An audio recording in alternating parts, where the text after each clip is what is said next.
presentation on this is a presentation brought to us by the Mental Health and Wellness Task Force, which we are trying to do a presentation once per month, every month, and we've been successful with that. And we will continue to do so throughout the duration of 2023. Today, Ray and I are actually presenting on a couple of topics. Ray is going to talk about a little bit about voluntarily stopping eating and drinking, and a little bit of dabbling into his journey with that. And then I am going to actually recite a paper that I wrote for a course that I took in preparation to receive my nursing home administrator's license. So I'll explain that a little bit further, and that's on the topic of medical assistance in dying. So I will turn this over to Ray because he has indicated that he's only got about 3 minutes of topics to discuss, and apparently mine is going to be lengthier. So Ray would like to go first, and then I will take over. So Ray, it's all yours.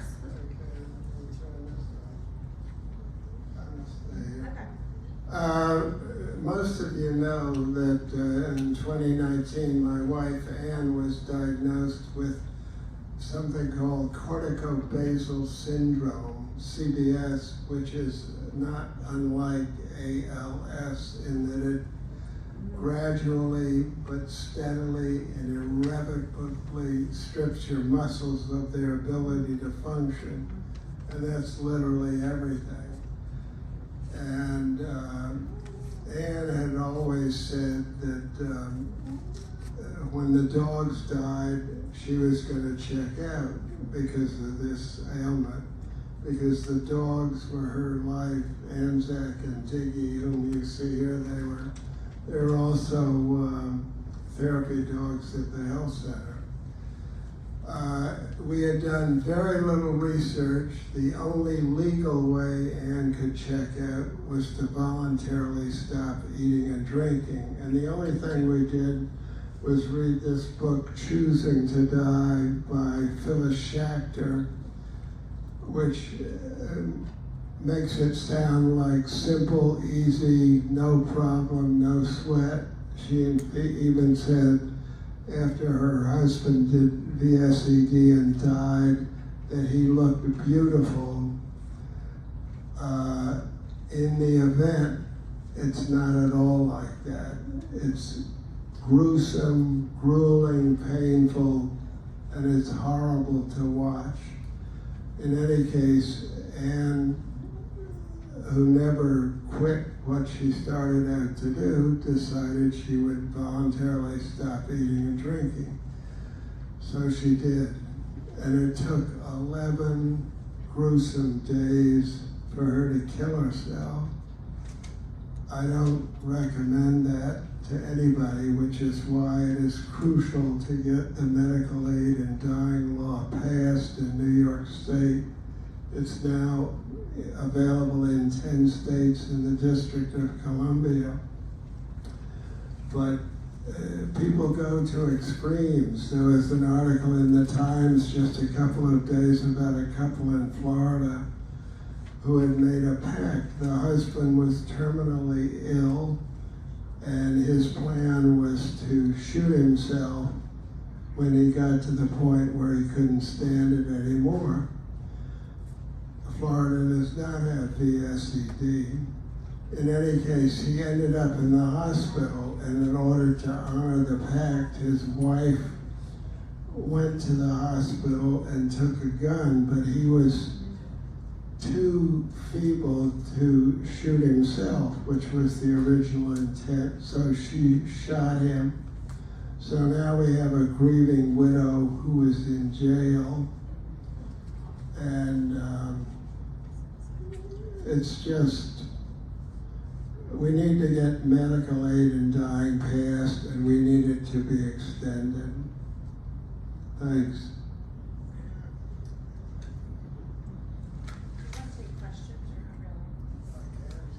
Does anyone have any questions for Ray or comments? Ray is willing to take questions if anyone has questions.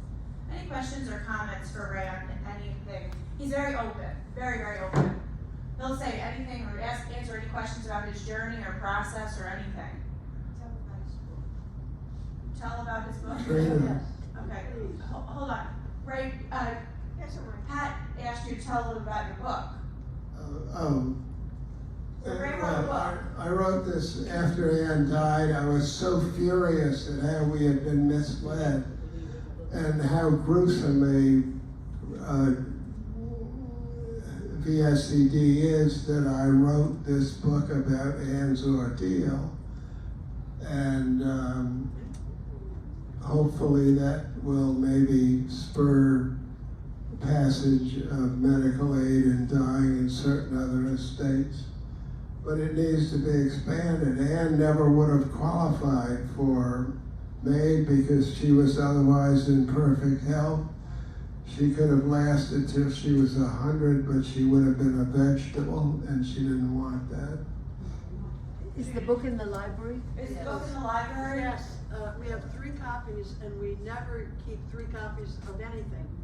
But we do keep 2 copies in the Woodland Pond Authors section, and a third, and so 2 copies are in the Woodland Pond Authors section, and a third copy is in aging. Okay, so there are 2 copies of Ray's book in the Woodland Pond Authors section and a third copy in the aging section. Trina, did you have a question or comment? I do have a question.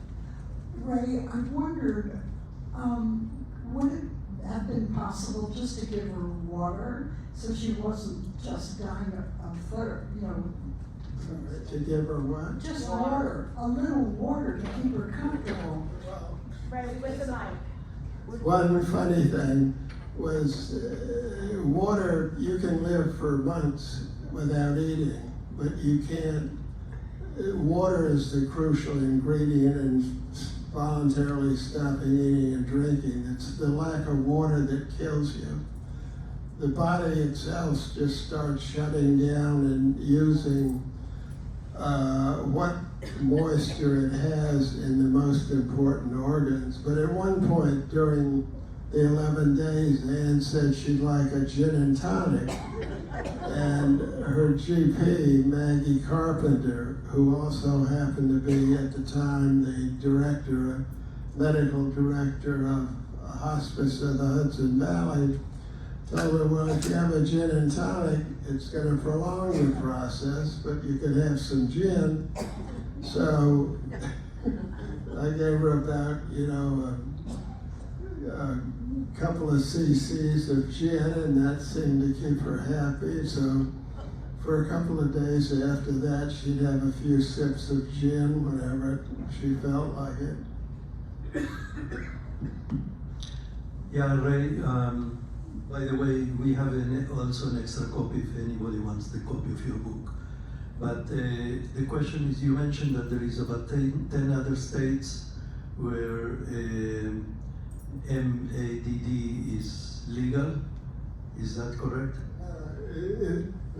VSED is the only legal way you can kill yourself now. In New York. Any place. So he's talking about MAD, M-A-D-D. Medical assistant. Jakob, my paper talks all about the legislation, so my paper will cover the details on that. Leah, did you have a comment? Yes. About the VSED? No, my question was on overdose. It's not easier. I see so many young people die from overdose. Wouldn't it be easier to die from overdose than to make such a legal legislation? Well, I guess if you wanted to get some fentanyl and overdose, I guess, yes, that would be easier. I think that's a topic for another day. Sir? Hi, I read your book because my cousin Norman lent it to me, and your wife and you had a tremendous amount of courage to go through what you did. I guess I have one question, and that is, your wife was on hospice, and I don't know the rules, but if you're on hospice at home, are you allowed to have a morphine drip? Yeah, she was given morphine throughout this whole thing, but the issue, I never got a straight answer to this question. I asked the Dr. Carpenter if they restrained the morphine so that they would not be perceived as killing her.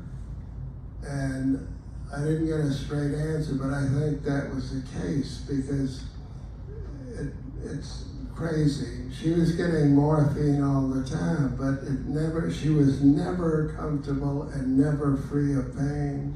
Yeah, so I noticed that, and it was, you were doing a dropper or something, and my mother was in the hospital, and it was clear to me she wasn't getting better, and they asked me, I said, I want you to stop the treatment, and they said, did you want comfort care?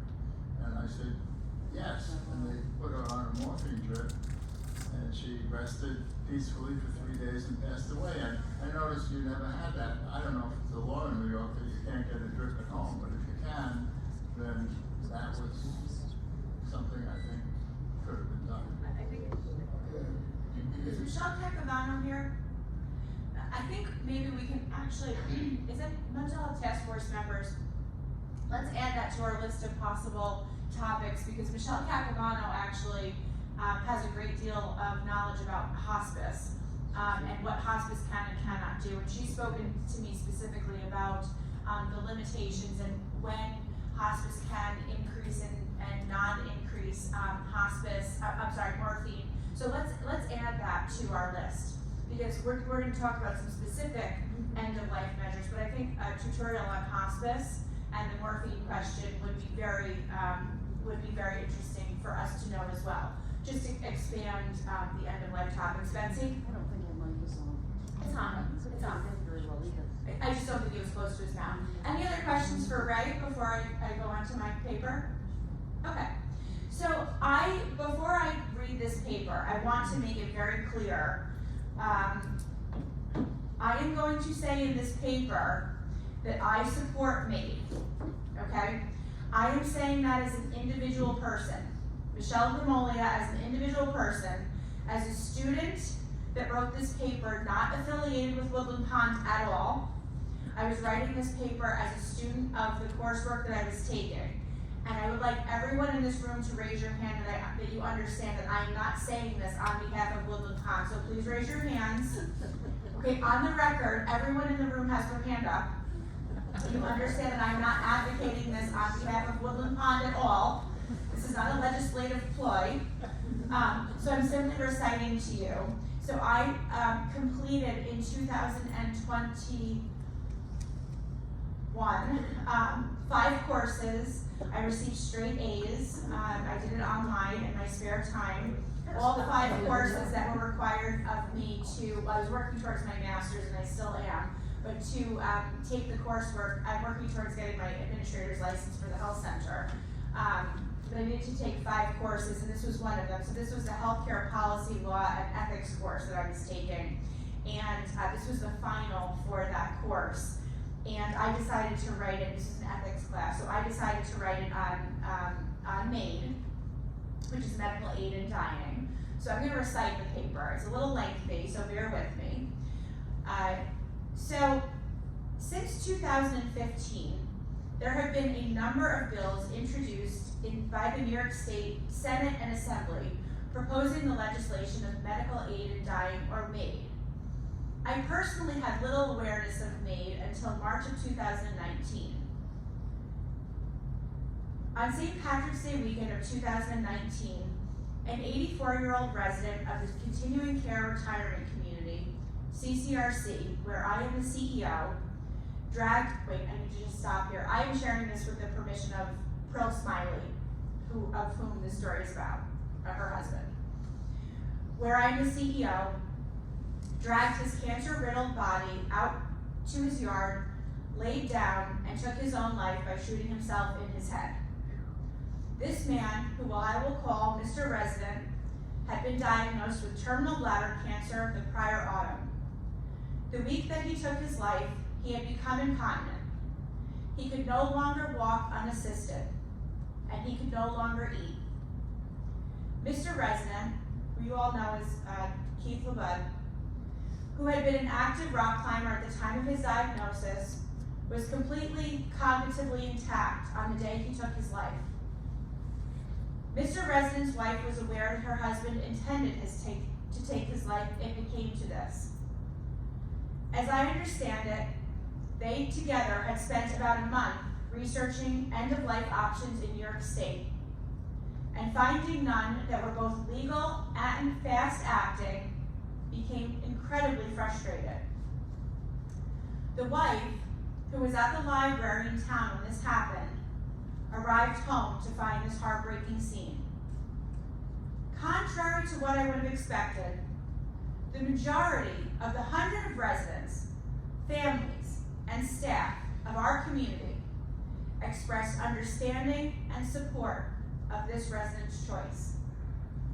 They also lamented the lack of legal and fast-acting end-of-life choices in New York State. This topic has come to the forefront in our community, and I have set out to understand all that I can about this subject.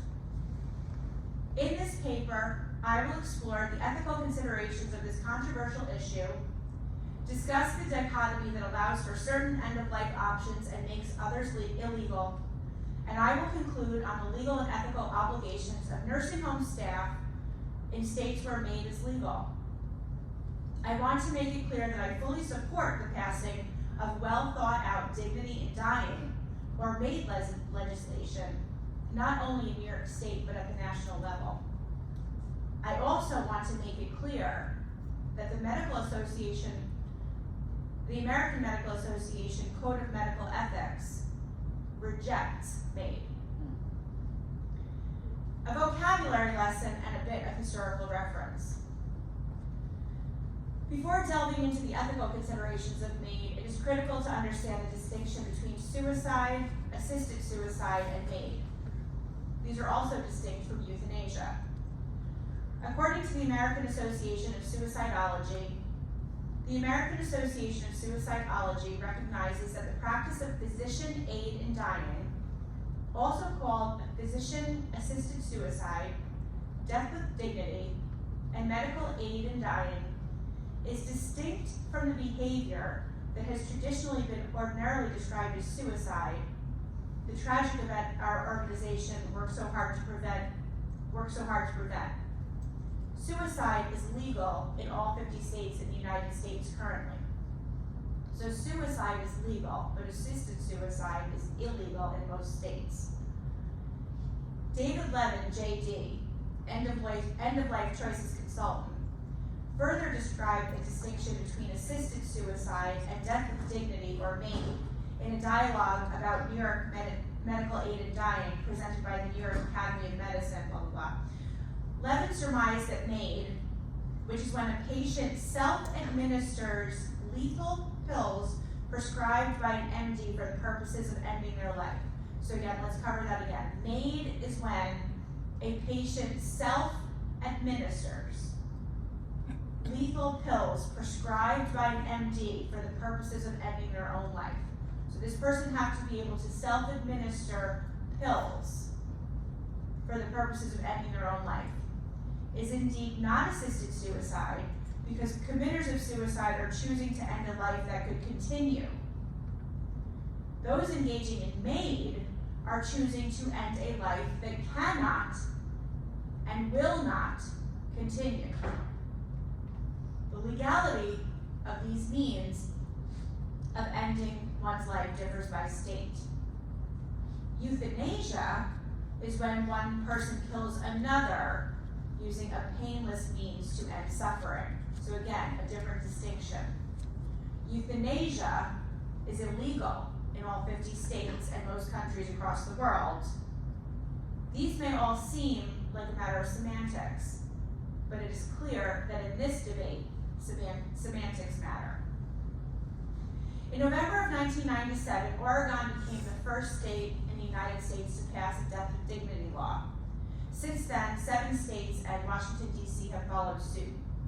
At present, according to the NYAM dialogue, 1 in 5 Americans now live in a jurisdiction where there are such laws. Several more states, including New York State, have proposed legislation under review. The current iteration of the New York State proposed bills have been sent to the health committees of both the New York State Assembly and the Senate. The New York State bills are modeled closely after the Oregon's Death with Dignity Act. Essentially, semi-related bill introduced by Assemblyman Cahill into the New York State Assembly in January of 2021 would require the New York State Department of Health Commissioner to conduct a study related to MAID. I wrote this a couple years ago when Cahill was still here. Generally, as described, New York's Medical Aid and Dying Act in the current proposed bills, so this is what New York's current proposed legislation would require. The person must be at least 18 years old. The person must have legal capacity to make their healthcare decisions. They must be diagnosed with a terminal illness that will result in death within 6 months. I have seen conflicting information on whether the proposed legislation in the Assembly or Senate requires that the patient be a New York State resident. Certain safeguards described in the same article exist. These include a requirement that the request must be made by the patient twice, once verbally and once written. A requirement that the prescribing doctor and the second doctor confirming the legal decision-making capacity, that there's a requirement that the prescribing doctor and the second doctor must confirm that the person has legal decision-making capacity and that the diagnosis and the prognosis of the patient are both intact. That there's a requirement that a psychological evaluation be ordered if there's a concern that the patient's judgment is impaired, so you have to have legal capacity. And that the patient must be able to physically take the lethal medications independently without the physical assistance of another, among other things. Two safeguards that opponents of the bills say must be added to the New York State proposed bills are a New York State residency requirement and a cooling off or waiting period between the time of the request and the time that the pills are prescribed. Currently, those are not in there. The ethical considerations. I stated at the outset of this paper that the AMA rejects MAID as an ethical medical practice. As discussed in physician-assisted suicide, the law and professional ethics, the still standing AMA Code of Medical Ethics, which is now more than 160 years old, states that physician-assisted suicide is fundamentally incompatible with a physician's role as a healer and would be difficult or impossible to control and would pose serious societal risks. In the same article, the AMA also points out that legalizing the practice of MAID would create pressure on the patient to complete MAID to ease their caregiver's burden. So that's 106-year-old language. Despite the rejection of MAID as ethical by the AMA, many physicians support and engage in this practice. Most proponent physicians cite this requirement that the physician must be an advocate for their patients and do no harm. The idea that refusing such action would result in prolonged suffering of their patients seems to be the proponent physicians The idea that refusing such action would result in prolonged suffering of their patients seems to the proponent physicians to indeed do the very harm that they are ethically warned against by the AMA. Beyond the ethical consideration, the most frequent argument given by the opponents is that there is no need for MAID because the United States allows for a robust system of end-of-life and palliative care options, therefore making MAID unnecessary.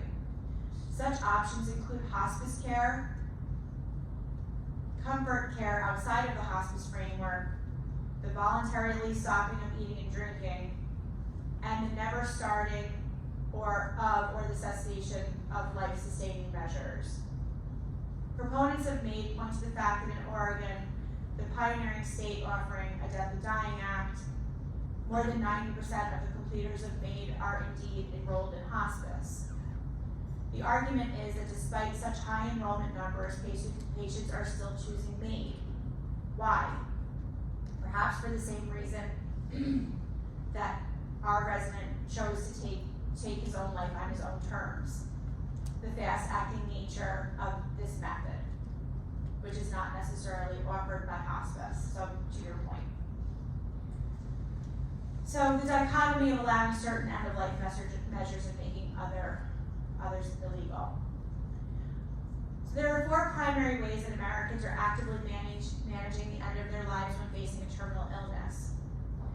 All of the sources that I've used for this paper have emphasized the need for physicians to be actively and unabashedly discussing the needs, the end-of-life options with their patients. So everything I talked about said it's incumbent on physicians to be talking to their patients about the options that they have when the end of their life is coming. And we're finding more and more that physicians are doing that, but we're also finding that there are many physicians that are not doing that. So some physicians are comfortable talking about your options, but these papers and the source documents are all saying that physicians need to be doing that. It's their ethical responsibility.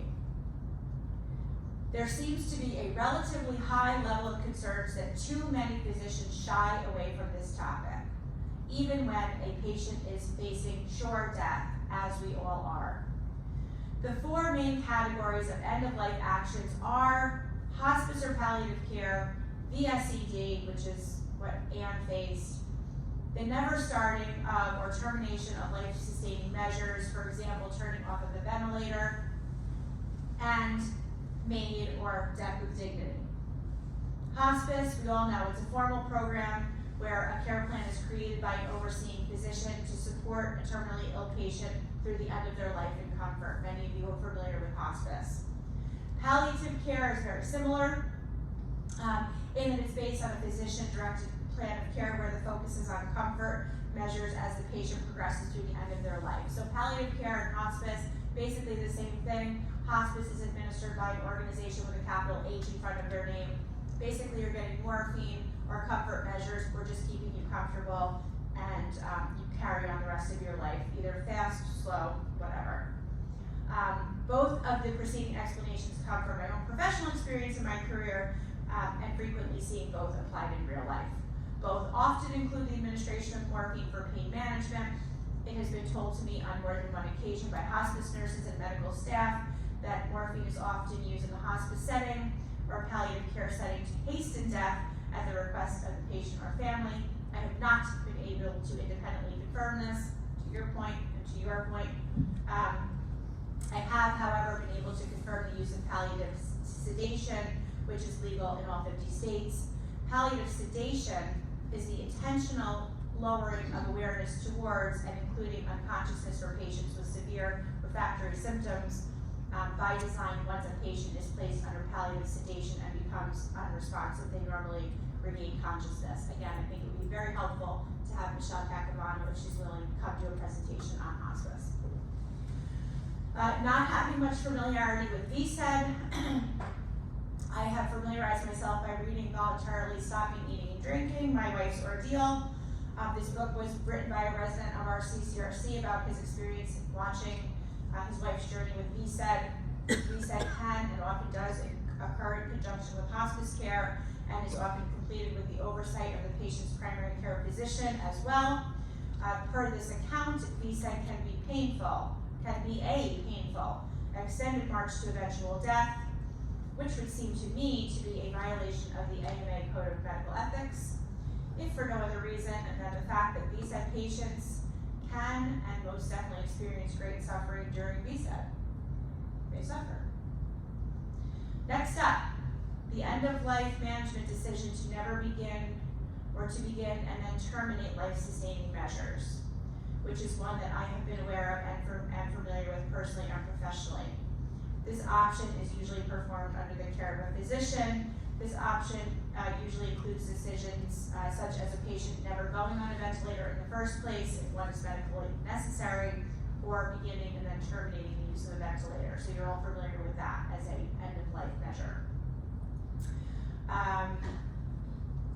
Or also declining CPR prospectively through the use of advanced directives. And then finally, MAID. Described at length above, this option is legal in only certain states in the United States. Where this is legal, not only is the patient's physician permitted to be involved, but in most cases, at least one and more often 2 physicians are required to be involved. We talked about that. In the proposed New York State MAID bills, only a board-certified MD can make the terminal diagnosis and provide the prognosis for the patient. In most those states where MAID is legal, either an MD or a nurse practitioner or a physician's assistant can prescribe and dispense the lethal medications to the patient. None of these medical professionals is permitted to physically place the medication in the patient's body. The patient must personally take the lethal medication that has been dispensed. So you must have capacity and you must be physically capable of taking the pill and putting it in your own mouth. Clearly, these are 4 different ways of navigating the end of one's life. However, they all have a few things in common with one notable exception. All require that the patient is expected to die within 6 months. All are performed under the oversight of an MD. All serve to end therapeutic treatment and knowingly will result in the death of the patient. And all but one are considered ethical by the AMA. And all but one are legal in all 50 states. The only one that stands out is Maine. I have yet to find a compelling argument to justify the distinction. Each of these measures requires an intentional action or an intentional decision for inaction that will result in death. I would argue that MAID is more ethical than some of the options discussed above, in that MAID requires the entire process must be self-directed by a patient that has legal capacity to make medical decisions. All of the other end-of-life paths described above, with the exception of VSED, can be initiated or directed by a healthcare proxy. How can the AMA justify supporting VSED but not MAID? No clear answer to that question seems to exist. And now, the legal and ethical obligations of nursing home staff in a state where MAID is legal. So I've talked a bit about my own personal opinion on MAID and the considerations there. So this is now, you're in a state where MAID is legal, and you work in a nursing home as a CNA or as a nurse, and the MAID is legal, and someone has opted for MAID, and maybe you have an ethical obstruction to it. Let's find out what the ethical considerations are there. In those states where MAID is legal, it is reasonable to expect that a patient seeking MAID may reside in a skilled nursing facility or a nursing home. It is also reasonable to expect that healthcare providers or healthcare personnel in such a setting may have a religious or ethical objection to MAID. So what is the legal or ethical obligation of the healthcare personnel in that setting? According to a position statement issued by the American Nurses Association, nurses are ethically prohibited from administering medical aid in dying medication. So the American Nursing Association says nurses are prohibited from administering medical aid in dying medication, which is in keeping with MAID, because MAID says you have to be able to do it on your own. American Nurses Association says the same. Nurses cannot participate. The position paper goes on to say that the nurse must remain objective when discussing end-of-life options with patients, be knowledgeable about this evolving issue, never abandon or refuse to provide safety and comfort measures to a patient who has chosen MAID, and most importantly, that nurses have the obligation to inform their employers that they have chosen a conscious-based objection in advance so that alternative staffing assignments can be made.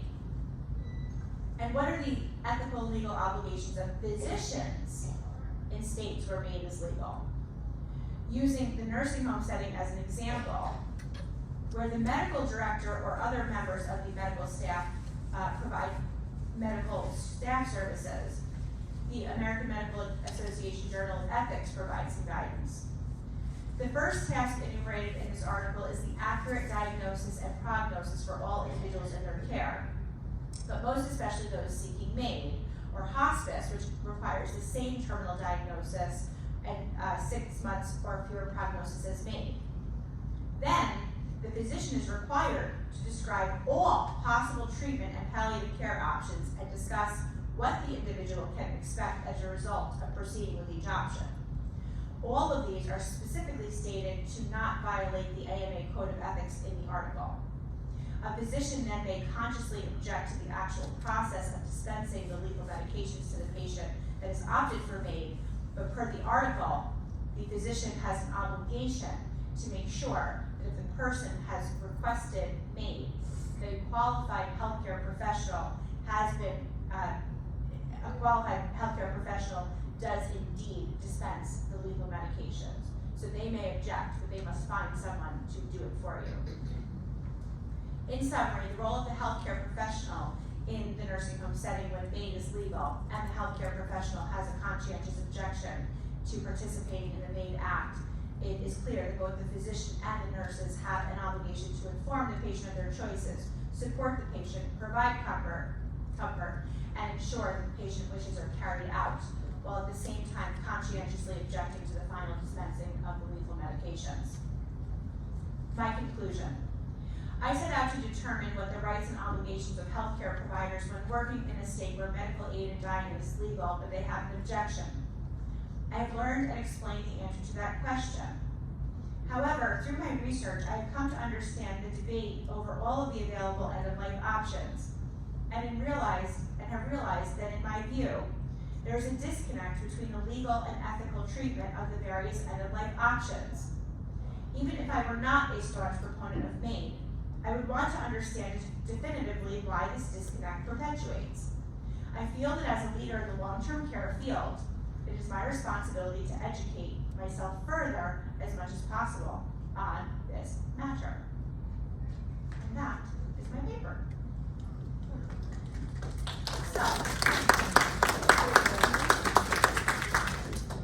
So that's what I wrote. Does anyone have any questions or comments on anything I raised there? I'll go to Betsy, then to Maddie, or Bill. I think the MAID idea is very good, and we should get that legislation passed. And it would not have helped Anne, because she had a lot longer to live than 6 months. I think that's right. 6 months? She did not have a 6-month diagnosis, right?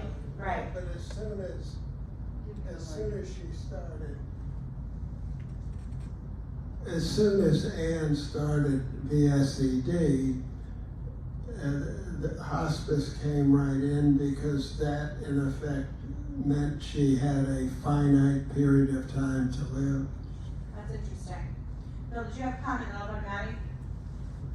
I was interested in the distinction between pill and liquids, and since many people now are used to doing pins for insulin or other self-injection, whether that distinction is important and why only pills? And that's a good question. So that's why when I wrote the paper, the legislation currently is very specific to pills. And at the time, all of the current states that have MAID do have specifically 2 pills. I'm sure that will evolve. Maddie? One of the issues that's being brought against this by people who are against it for other reasons is that the disabled are discriminated against because they may not be able to administer the medication. Did you deal with that at all in your research? I did not get into that. There's a whole universe of things that I really need to look into. I think, you know, it's interesting because it says that you need to be able to take the medication yourself. There's some question about what does take mean, right? Because where does the take start? Does the take start here? Does the take start here? Does the take start here? Does the take start here? Does the take start here? You know, I think there could be some argument about it. Incidentally, some of you may know this, some of you may not.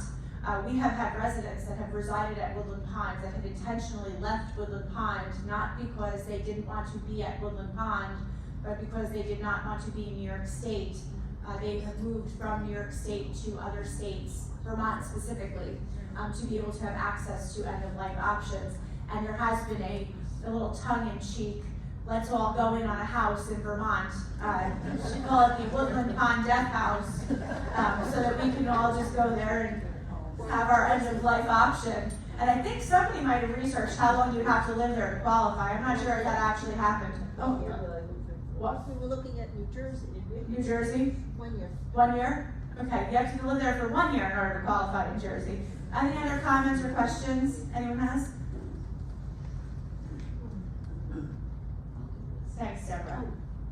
Tamar?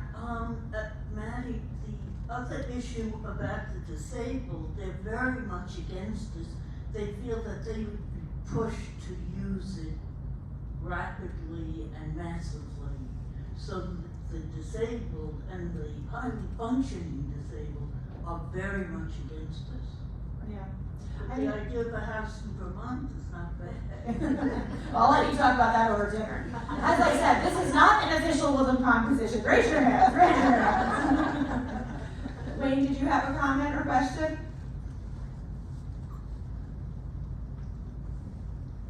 A lady from Compassion and Care was here giving a talk a month or two ago, and she addressed the question of who's against this, who's blocking this legislation. And I didn't notice all of what she was saying, but she did say that Orthodox Jewish religion organizations, the Catholic Church, and Ruderhoff, and for-profit hospice association, which is very different from not-for-profit hospices.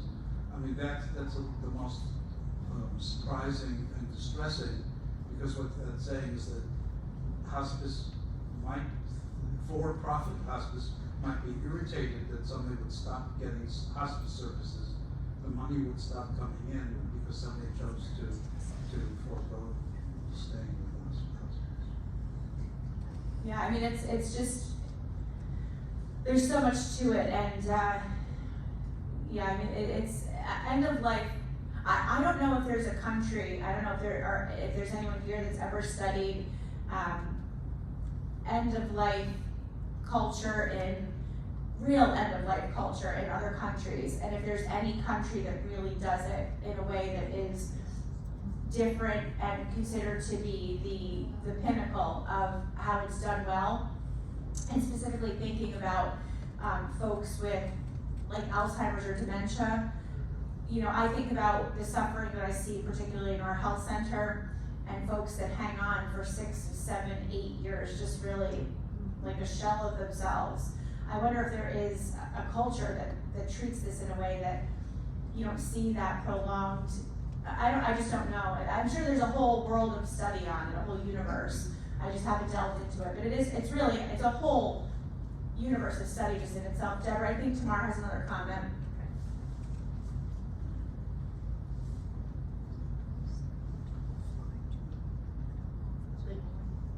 Amy Bloom wrote a book about her husband's death.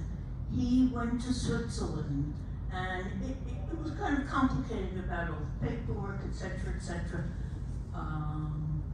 But I think the criteria are much lighter, and they will accept people.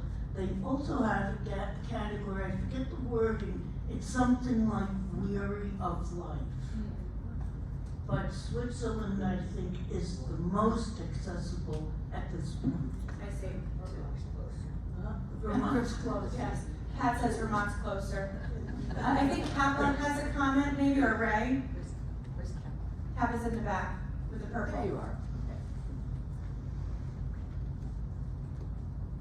I know in the Netherlands, friends of mine were able to help their mother who had dementia. They administered the medication in yogurt, Okay. but they did it themselves, but after going through a process with doctors. Yeah. I mean, I'm sure there has to be significant evidence that someone has so far progressed along an irreversible path that, you know, quality of life has to be. Yeah, it's hard to talk about, but it's a very hard reality when you're living in it as well. Ray, did you have something to add?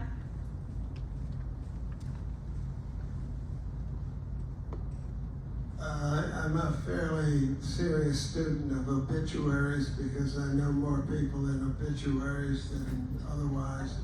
And if you read, increasingly, people are either saying in their obituaries or it is included in the obituary. There was one today where somebody lived in, I don't know where, Indiana, but they went to Switzerland to die, which tells you what they did. Others are more blatant, and they said because there was no way to die, I had to go to Switzerland.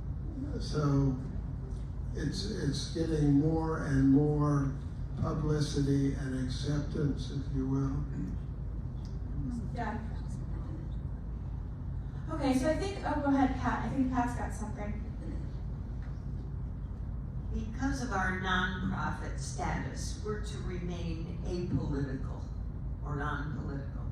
How do we, as a community in Woodland Pond, come out in support of the compassion and care efforts right now going on within our state?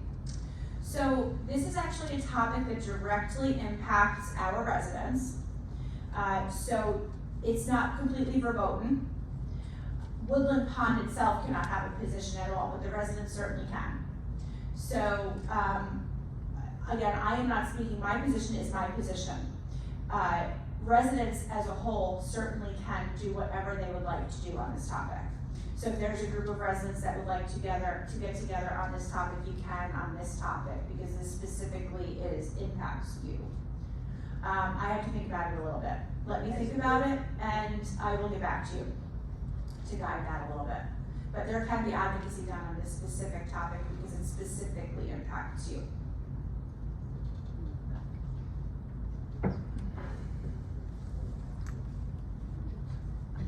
It's my understanding that even if you are a 501c3, that you can educate. You don't, that is perfectly legal. If you wanted to have a program to educate, it's not considered political. Always educate, certain times advocate, and I think Pat is feeling like we've done educate, maybe we could do some more educate, and how can we maybe advocate? Is that right, Pat? Can we go as a group to Albany? Yes. To reach out to the legislators? Yes, absolutely. I just need to find out how much Woodland Pondish we can do in terms of like the green shirts and all. I'll let you know. You can certainly go on bus. Jakob, I do think we have a roundtable scheduled for this. If there's anybody that would like to continue the discussion on this or VSED or anything, I think we've got a roundtable scheduled. Look at your Woodland Life calendar. I think it's next week. For anybody that would like to just drop in and continue the conversation on this or talk about going to Albany or whatever. We decided that all of the mental health task force presenters, we're always gonna hold a roundtable the following week so that people that wanna talk about the topic in a casual setting can do so in the conference room and just get together and continue the conversation for an hour or so. Next Wednesday, 1 o'clock. Next Wednesday, 1 o'clock, probably the conference room. Yeah. Conference room. And it's in Woodland Life. Jakob, go ahead. Yeah, briefly. Perhaps I missed it in all the things that you mentioned, but obviously there is this limitation about 6 months of expected life expectancy, which by itself is a fuzzy concept. Life expectancy is a statistical thing. So, but how does the decision of the person ahead of time that they don't want to live under certain conditions? How does that play into all this? Besides the physical, I mean, you sometimes can expect the person to life to be prolonged for years, but the person ahead of time can make a wish or with a statement that they don't want to do that. I have no idea. I'm a finance person, just posing as everyone else. You're asking the wrong person that question. I would assume that when a doctor or hospice or something comes up with a terminal diagnosis and it's 6 months or whatever, they probably have to take into account physiological factors, and they may or may not have to take into account psychological factors, but I don't want to touch that with a 10-foot pole because I have no idea how they come up with that. So I would defer to somebody else. But that would be a great question for Michelle Capivano. If she comes and presents on hospice, she'd be a good person to ask about how they determine that 6-month prognosis. That's not a question for this Michelle. That's a question for the other Michelle. Yeah, but the other part of the question was about the person not wanting to live. I know, that's a question for the other Michelle. I just said that. Okay, so anyway, to wrap this up, so if you wanna continue this conversation, 1 o'clock next week, well, you can talk about it over dinner. But if you wanna talk, with more people, round table, 1 o'clock next Wednesday in the conference room. Thank you for coming.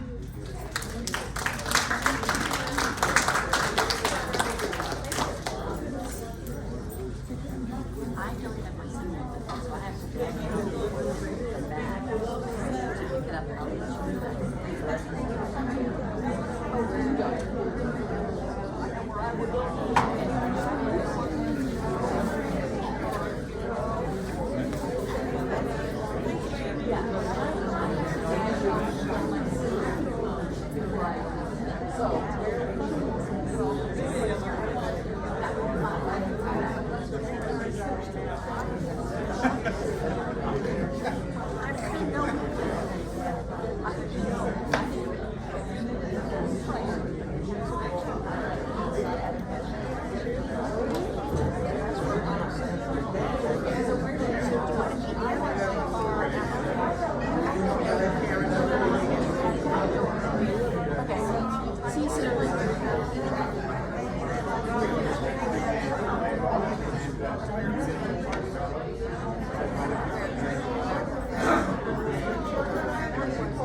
Thank you.